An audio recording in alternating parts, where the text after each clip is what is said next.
everybody, and welcome back to the Blossom Review. How are you? Today we're discussing Netflix's Our Sticky Love, a hybrid genre romance that came out a couple of weeks ago. So here's a quick warning: if you haven't watched the show yet, this review contains very mild spoilers in very general terms. Okay, just in case.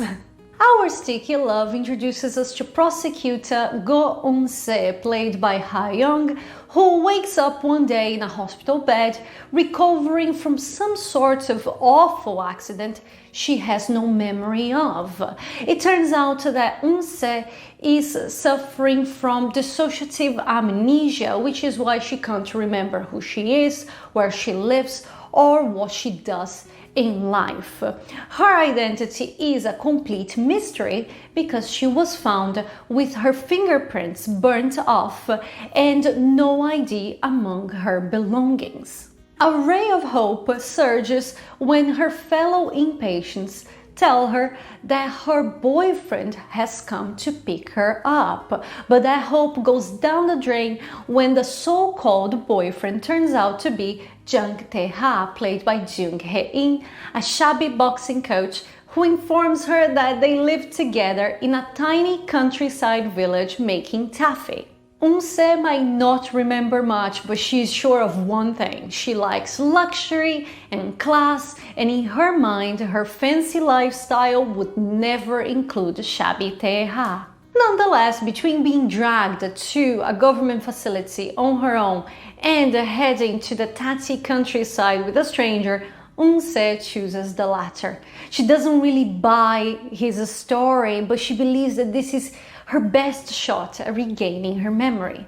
Our Sticky Love then weaves a conventional yet heartfelt narrative about romantic love, found family, and gangster intrigue, whose most compelling facets are the emotional arc of its male protagonist, the reconstruction of its female protagonist's identity, and the genuine interactions between its ensemble cast.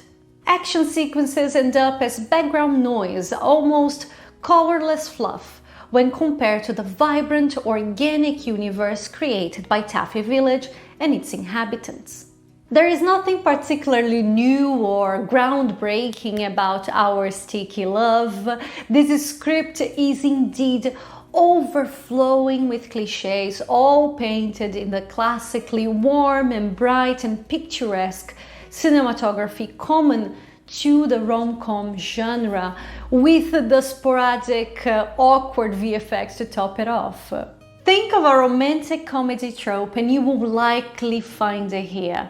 Amnesia, first love, sick family member, fake relationships, coincidences, and misunderstandings galore, but each and every single one of these devices is given a clear purpose, being actively used to strengthen and develop characterization and establish healthy and convincing dynamics. Tae-ha isn't simply an ex-gangster with a sudden change of heart, or whose morals experience shocking upheaval thanks to the magical power of love.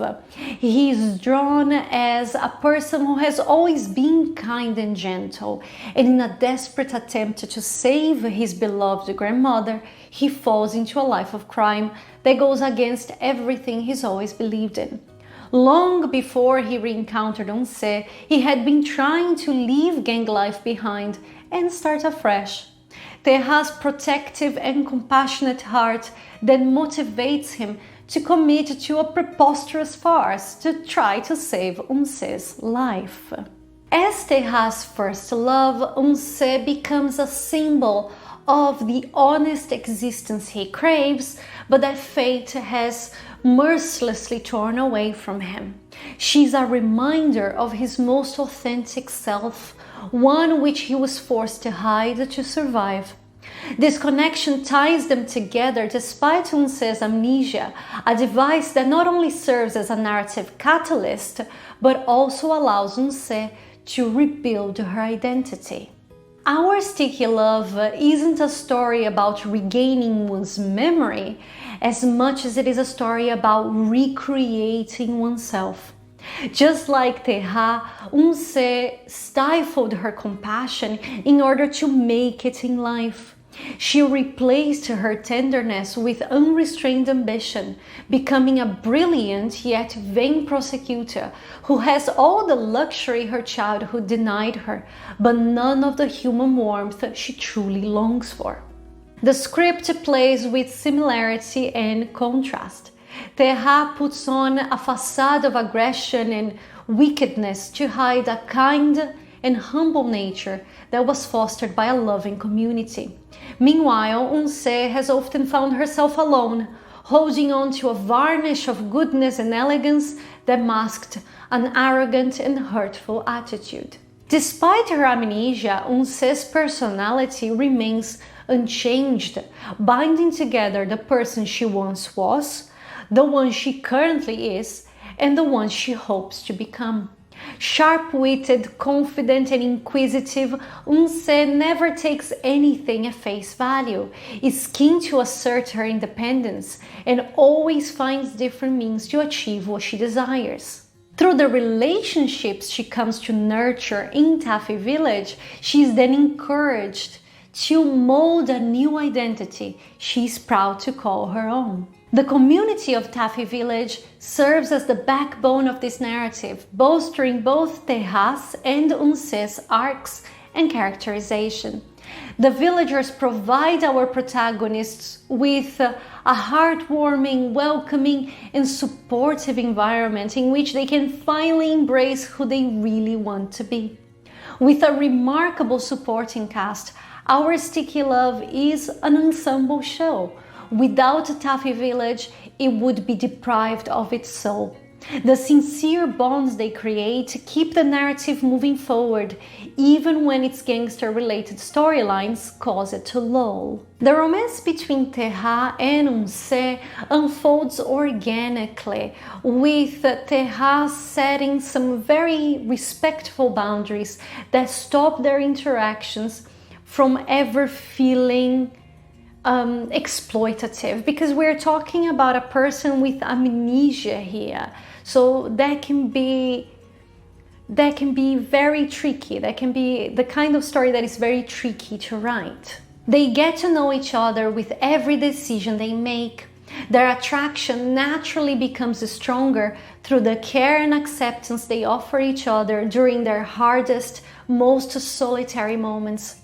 Jung Hae-in shares warmth through his gaze and fortitude through his screen presence, while Ha-young delivers an Eun-sae that is full of allure and pride, who can still be vulnerable and remorseful too. There is no denying that Our Sticky Love stretches its coincidences and contrivances. I think the grandma's dementia and the dodgy psychiatrist are very good examples of that, and underutilizes some of its characters. For example, Eun-sae's best friend in Seoul. But its romantic comedy storyline, with all its silly shenanigans, is imbued with such charm and such humanity and such tenderness that is very, very difficult not to fall for it. The show's greatest weakness is indeed its action thriller facet, which exists in such jarring contrast to the narrative's core aspects that it often feels awfully mechanical. Ho Sung-tae has proven time and time again capable of delivering excellent villains, and his portrayal of gangster boss Baek Sung-gil is as sharp as expected of an actor of his caliber. Even so, his character is given very shallow motivation throughout the series' first 10 episodes, with what could have been the most complex layers of his characterization explored only superficially in the show's last 2 installments. Our Sticky Love makes its antagonist relevant way too late in the game, and you can't help but wonder whether his wobbly plotline wanted to offer him a redemption arc that simply fell flat, or to serve as a last-minute twist that doesn't feel that surprising or necessary at all. But that's not enough to give the show a bitter aftertaste. The affectionate ties that guide our sticky love give it a truly delightful and genuinely amusing quality, keeping us afloat even when its darker and more violent sequences break the sentimental spell we fall under. Flawed, a tad messy, and requiring a good dose of innocent credulity, this isn't a quintessential rom-com that will revolutionize the genre nor enchant every single one of its most ardent or purest enthusiasts. However, if you let the magnetism of Taffy Village and the romantic idealism of Terra and Eun-sae beguile you for a little while, our sticky love works just like Taffy. It's sweet, sticky, a bit chewy, but strangely comforting. Our sticky love is available on Netflix. Quick reminder that our complete review of Our Sticky Love is available on the Blossom Review, and over on Substack this week we reviewed JTBC's The Apartment Job, which you can also find on Netflix. I'll leave all the links in the description if you guys would like to give them a read. Guys, thank you so very much for being here. I really hope that you like this video and you subscribe so I can see you here every week for a new review. Take very good care of yourself and I'll see you very, very soon. Big kiss!